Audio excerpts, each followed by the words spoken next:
నమస్తే అండి, నేను రజాక్. ఈ రోజుల్లో హిందూ ముస్లిం అంటే రిలీజియన్ పరంగా కొట్టుకోవడమే. సో అలాంటి ఒక సిచ్యువేషన్ తయారైంది రాజకీయాల కారణంగా, అదేవిధంగా కొంతమంది స్వార్థపరుల లాభాల కారణంగా. అయితే ఏంటంటే మన భారతదేశంలోనే ఒక అత్యంత ధనవంతుడు, అది ముస్లిం సమాజానికి సంబంధించినటువంటి వ్యక్తి, ప్రతిరోజు కూడా 27 కోట్ల రూపాయలని విరాళం ఇస్తున్నటువంటి ఆ వ్యక్తి ఎవరో తెలుసా? నిజంగా చెప్తే ఆశ్చర్యపోతారు. బహుశా చాలా మందికి తెలియకపోవచ్చు. ఎందుకంటే ఎంతసేపు మనం హిందూ ముస్లిం అని కొట్టుకోవడానికి సరిపోతుంది. రెండోది ఏంటంటే నాకు అబ్దుల్ కలాం గారి మీద అన్ని రిలీజియస్ పీపుల్కి కూడా చాలా పాజిటివ్ ఇంప్రెషన్ అయితే ఉంది. బట్ మెజారిటీ పీపుల్ ఈరోజు వచ్చేసి ముస్లిం హిందూ అని చెప్పేసి కొట్టుకొని చేస్తున్నారు. అయితే ఏంటంటే భారతదేశంలో ముస్లింలు ఎక్కువగా సమాజం, కళలు, సాహిత్య రంగంలో, అదేవిధంగా గాన రంగంలో ఎక్కువగా పేరు ప్రఖ్యాతులు సంపాదించుకోవడం జరిగింది. అది మొదటి నుంచి కూడా, ముఖ్యంగా కళలు అన్నమాట. సో అయితే పారిశ్రామిక రంగంలో మాత్రం ముస్లిం సమాజం వెనకపడే ఉందని చెప్పొచ్చు. ఈ రోజుకి కూడా దేశంలో ఒక ముస్లిం సమాజానికి సంబంధించినటువంటి ఒక వ్యక్తి తరాలుగా వ్యాపారాన్ని నిర్వహిస్తున్నారు. ఆ కుటుంబం ఈ రోజున భారతదేశంలో ఉంది. 1947 దేశ విభజన సమయంలో కూడా ఆయన్ని మొహమ్మద్ అలీ జిన్నా పాకిస్తాన్కి రమ్మని చెప్పేసి ఆ కుటుంబాన్ని ఆహ్వానించింది. అయితే ఆ కుటుంబం జిన్నా ప్రతిపాదనని ఆ రోజున తిరస్కరించడం జరిగిందన్నమాట. ఆ కుటుంబం భారతదేశంలోనే నివసిస్తూ తమ వ్యాపారాన్ని విస్తరించింది. నేడు ఆ కుటుంబమే దేశంలోనే అత్యంత ధనిక ముస్లిం కుటుంబం. దేశంలోనే అత్యంత ధనిక ముస్లిం కుటుంబం పేరు ప్రేమ్జీ కుటుంబం. దాని అధిపతి అజీం ప్రేమ్జీ గారు. ఆయన విప్రో అనే ఐటీ కంపెనీ వ్యవస్థాపకుడు. మీరు విప్రో అని చెప్పేసి చూసే ఉంటారు కదా, వినే ఉంటారు కదా, పనిచేసి ఉంటారు కదా. అది వచ్చేసి అజీం ప్రేమ్జీ. ఆయన వచ్చేసి ఒక ముస్లిం అన్నమాట. ఆ ఫ్యామిలీ ఏదైతే కంపెనీ ఏదైతే ఉందో అది ముస్లిం కుటుంబానికి సంబంధించినటువంటి కంపెనీ. అయితే అజీం ప్రేమ్జీ గారికి ఒక ఆఫర్లు కూడా వచ్చినాయి అనమాట. ఒక టైంలో పాకిస్తాన్ వచ్చామని. బట్ ఆయన వదిలిపెట్టి వెళ్ళలేదు. అజీం ప్రేమ్జీ గారు 1945లో ముంబైలో జన్మించడం జరిగింది, మన ముంబైలో. అతని తండ్రి మొహమ్మద్ ప్రేమ్జీ వచ్చేసి బియ్యం వ్యాపారి. మొదట్లో మొహమ్మద్ ప్రేమ్జీ గారు మయన్మార్లో వ్యాపారం చేసేవాళ్ళు. ఎవరు? అజీం ప్రేమ్జీ గారి తండ్రి మయన్మార్లో వ్యాపారం చేసేవాళ్ళు. కానీ 1940లో అతను భారతదేశానికి వచ్చి భారతదేశంలోనే వారు స్థిరపడడం అయితే జరిగిందనమాట. ఇక దేశం విడిపోయినప్పుడు మొహమ్మద్ అలీ జిన్నా వచ్చేసి అజీం ప్రేమ్జీ గారి తండ్రి మొహమ్మద్ ప్రేమ్జీ గారిని పాకిస్తాన్కు రమ్మని చెప్పేసి ఆ రోజున ఆహ్వానించడం జరిగింది. మేబీ అప్పుడు ఉన్నటువంటి ఆయన వ్యాపారం కావచ్చు, అప్పటికే వెల్ సెటిల్డ్ ఫ్యామిలీస్ అనమాట. అంటే ఇప్పుడు ధీరుభాయ్ అంబానీ అలాగా. సో ఆ మాదిరిగా ఆ రోజుల్లోనే వాళ్ళు సెటిల్ అయినటువంటి ఫ్యామిలీ కాబట్టి ఆ దేశానికి రమ్మని చెప్పేసి అజీం ప్రేమ్జీ గారి తండ్రిని ఆహ్వానించడం జరిగిందనమాట, మొహమ్మద్ ప్రేమ్జీ గారిని. ఎవరో మొహమ్మద్ అలీ జిన్నా.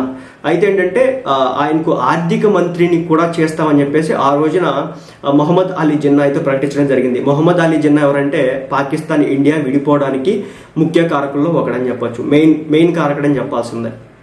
సో ఈయన కారణంగానే పాకిస్తాన్, ఇండియా విడిపోయినాయని చెప్పాలి. ఆ రోజునే మతం ప్రకారం రెండు దేశాలు కూడా మాకు ముస్లిం మతం, మేమందరం కూడా ఇక్కడ నుంచి వెళ్ళిపోతాం, మాకు మత ప్రాతిపదికన దేశం కావాలని చెప్పేసి పట్టుబట్టుకుని కూర్చుంటే ఆ రోజున అప్పుడున్నటువంటి బ్రిటిష్ వాళ్ళు ఏం చేస్తున్నారంటే భారతదేశాన్ని 2 ముక్కలుగా చేసి ఒకటి పాకిస్తాన్ అని ఇంకోటి హిందుస్థాన్ అని మార్చడం జరిగిందన్నమాట. అందులో భాగంగా ఆ రోజున మొహమ్మద్ జిన్నా కారణంగానే అక్కడికి వెళ్ళిపోవడం జరిగింది. లేకపోతే కనుక ఈ రోజున పాకిస్తాన్, భారత్ అనే 2 దేశాలు తిట్టుకున్న కలిసి ఉండే. అయితే ఏంటంటే ఈ పార్టీషన్ జరిగే టైంలోనే చాలా భారీ స్థాయిలో హిందూ ముస్లింల మధ్య గొడవలు చాలా రేగినాయి.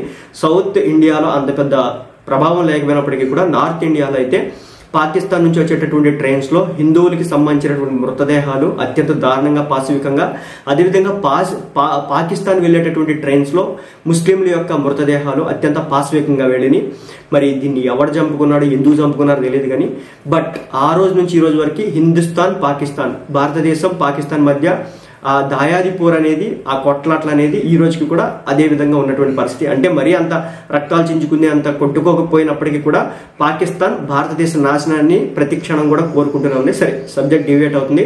ఇదేమైనప్పటికీ కూడా అజీం ప్రేమ్జీ గారి తండ్రి గారిని మొహమ్మద్ అలీ జిన్నా ఆ కంట్రీకి రమ్మని, పాకిస్తాన్కి మిమ్మల్ని ఆర్థిక మంత్రిని కూడా చేస్తా అని చెప్పేసి పదవి ఇచ్చినప్పటికీ కూడా ఆయన నిరాకరించడం జరిగింది.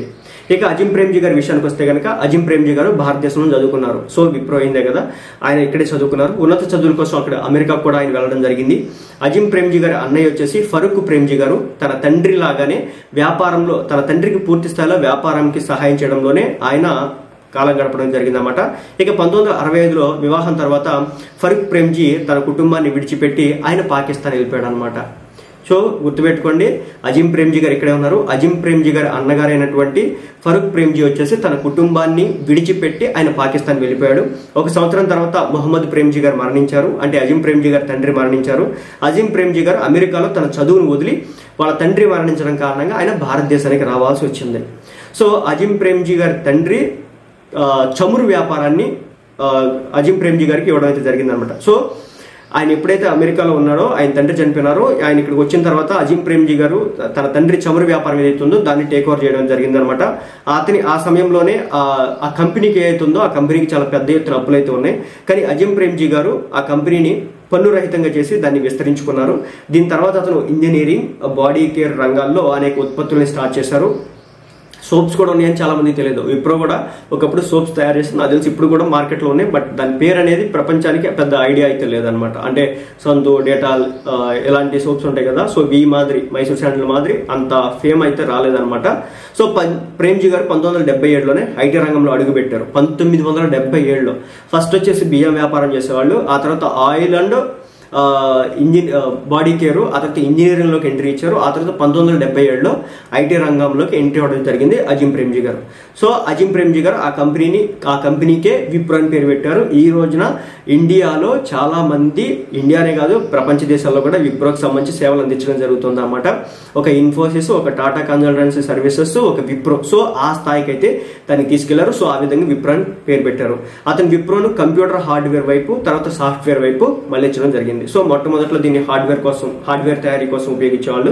ఆ తర్వాత సాఫ్ట్వేర్ ని కూడా స్టార్ట్ చేస్తున్నారు ఎక్స్పోర్ట్ చేయడం. సో ఇక ఈయన దాన ధర్మాల విషయానికి వస్తే మీరు ఆశ్చర్యపోతారు. అదే చెప్పేది, మానవత్వం ముందు, తర్వాతే మతం, మానవత్వం దేశం తర్వాతే మతం రావాలనే విషయాన్ని మీరు గుర్తుపెట్టుకోవాలి. మనం అందరం కూడా గుర్తుపెట్టుకోవాలి. అజిమ్ ప్రేమ్జీ గారు ఈరోజు అదే చేశారు. రతన్ టాటా గారు ఎక్కడో నుంచి మన దేశం వచ్చారు. వాళ్ళు జూయిష్ అనుకుంటా, మేబీ నాకు ఐడియా లేదు. సో వాళ్ళు మన దేశానికి సంబంధించినటువంటి వ్యక్తులు కాదు, బట్ వేరే దేశానికి సంబంధించినటువంటి వ్యక్తులు మన దేశంలోకి వచ్చి స్థిరపడి ఈ రోజున భారతదేశంలో టీసీఎస్, టాటాకి సంబంధించినటువంటి కంపెనీలు ఏ స్థాయిలోనే మనందరికీ కూడా తెలిసిందే. ఇక భారతదేశంలోని 19వ ధనవంతుడు అజిమ్ ప్రేమ్జీ గారు. ఫోర్బ్స్ ప్రకారం అజిమ్ ప్రేమ్జీ గారి నికర విలువ 12.2 బిలియన్ అమెరికన్ డాలర్లు. 1 బిలియన్ అంటే 100 కోట్లు, అలాగే 12.2 బిలియన్ అమెరికన్ డాలర్లు అనమాట. ఆసక్తికరంగా అజిమ్ ప్రేమ్జీ గారు కూడా విరాళాలు ఇవ్వడంలో చాలా ముందు వరుసలో ఉంటారని చెప్పాలి. 2021లో భారతదేశంలో దాతృత్వ బిలియనియర్ల జాబితాలో అజిమ్ ప్రేమ్జీ గారు అగ్రస్థానంలో అయితే ఉన్నారని చెప్పొచ్చు. వారు 2020-21 ఆర్థిక సంవత్సరంలో దాదాపు 9,713 కోట్లు, అంటే కరోనా పాండమిక్ వచ్చింది కదా, ఆ టైంలో ఆయన తన కంపెనీ, తన ఆస్తుల నుంచి దాదాపు 9,713 కోట్ల రూపాయలు విరాళం ఇవ్వడం జరిగిందనమాట. అంటే వారు ప్రతిరోజు 27 కోట్ల రూపాయలు విరాళంగా ఇవ్వడం అయితే జరుగుతుంది. సో ఈ రోజుకి కూడా విప్రోకి సంబంధించినటువంటి చాలా మందికి చాలా చక్కగా చూసుకుంటారు. అదేవిధంగా వీళ్ళు ఎడ్యుకేషన్ సంబంధించి స్పాన్సర్షిప్స్ ఇస్తూ ఉంటారు, స్కాలర్షిప్స్ కూడా ఇస్తూ ఉంటారు. అదేవిధంగా విప్రో ఐటీ కంపెనీ కొన్ని లక్షల మందికి జీవితాన్ని ప్రసాదిస్తుందని చెప్పొచ్చు. ఒక్క రోజుకి 27 కోట్ల రూపాయల విరాళం ఇస్తూ వెళ్ళినటువంటి కంపెనీ విప్రో అనమాట. దేశంలోనే ఈ రోజుకి కూడా 19వ ధనవంతుడు అజిమ్ ప్రేమ్జీ గారు.